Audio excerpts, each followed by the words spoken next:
নমস্কার বন্ধুরা, defence knowledge আপডেটসে আপনাদের স্বাগত। তো বন্ধুরা, বিশ্ব রাজনীতিতে হরমুজ প্রণালী একটি অতি পরিচিত নাম।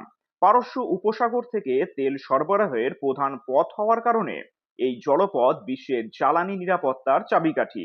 কিন্তু বর্তমানে ভারত মহাসাগরে এমন কিছু ঘটছে যা ভূকৌশলগতভাবে ভারতকে দক্ষিণ এশিয়ার হরমুজ তৈরির ক্ষমতা দিচ্ছে।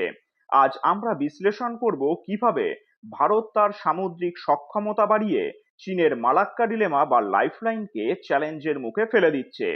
চীনের অর্থনীতির প্রধান শক্তি হলো তার শিল্প উৎপাদন এবং জ্বালানি আমদানি। চীনের এই আমদানিকৃত তেলের সিংহভাগই আসে ভারত মহাসাগর হয়ে মালাক্কা প্রণালী দিয়ে। সামরিক কৌশলবিদরা একে বলে চীনের দুর্বলতম স্থান।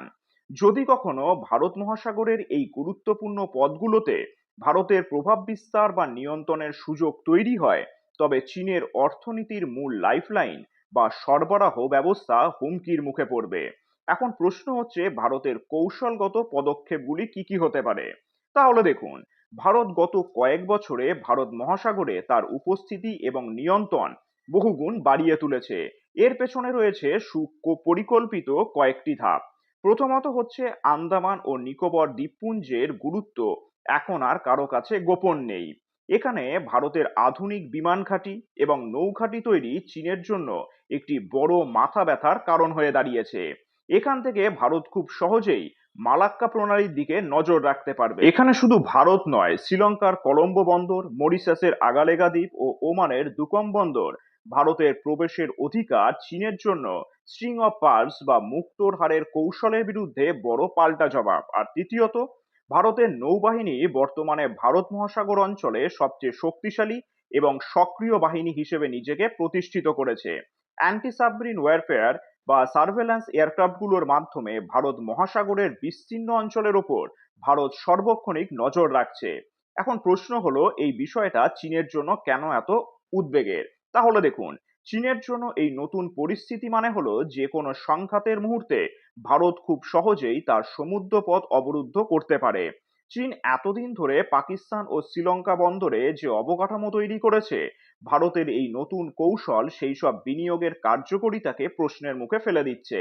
দক্ষিণ এশিয়ায় ভারতের এই উত্থান চীনকে তাদের সামরিক ও বাণিজ্যিক পরিকল্পনায় নতুন করে ভাবতে বাধ্য করছে। এটা কি কোনো যুদ্ধের সংকেত? না, কিন্তু এটা ব্লকেট অবরোধের হুমকি তৈরি করার মতন ক্ষমতা। আন্তর্জাতিক রাজনীতিতে এটি একটি বড় প্রভাবক। ভারত বর্তমানে নেট সিকিউরিটি প্রোভাইডার হিসেবে ভারত মহাসাগরে তার ভূমিকা পালন করছে। এর ফলে দক্ষিণ এশিয়ায় ভারতের ভূ রাজনৈতিক দর কষাকষির ক্ষমতা বাড়ছে। কোয়াড সদস্য দেশগুলো যেমন ভারত, আমেরিকা, জাপান, অস্ট্রেলিয়া এই অঞ্চলে আরো শক্তিশালী অবস্থান তৈরি করতে পারছে। ভারত মহাসাগরের একটি ওপেন এবং ফ্রি অঞ্চলে পরিণত হবে, যা মূলত ভারতের নিয়ন্ত্রণে থাকবে।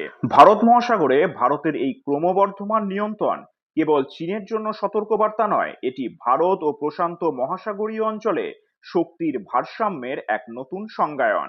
চীন তার বেস অ্যান্ড রোড ইনিশিয়েটিভ দিয়ে যা অর্জন করতে চেয়েছিল, ভারত এই হরমুজ কৌশলের ফলে তা এখন চরম বাধার সম্মুখীন।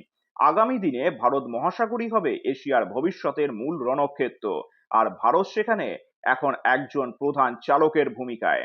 এখন আপনাদের কাছে আমার এই প্রশ্নটিই থাকলো, ইরান ইসরায়েল যুদ্ধে ইরান যেমন হরমুজ প্রণালী আটকে গোটা বিশ্বের বাণিজ্যকে আটকে দিয়েছে, কোনোদিন যদি ভারত এবং চীনের যুদ্ধ হয়, তাহলে ভারত কি এই মালাক্কা প্রণালী আটকে চীনের ক্ষতি করতে পারবে?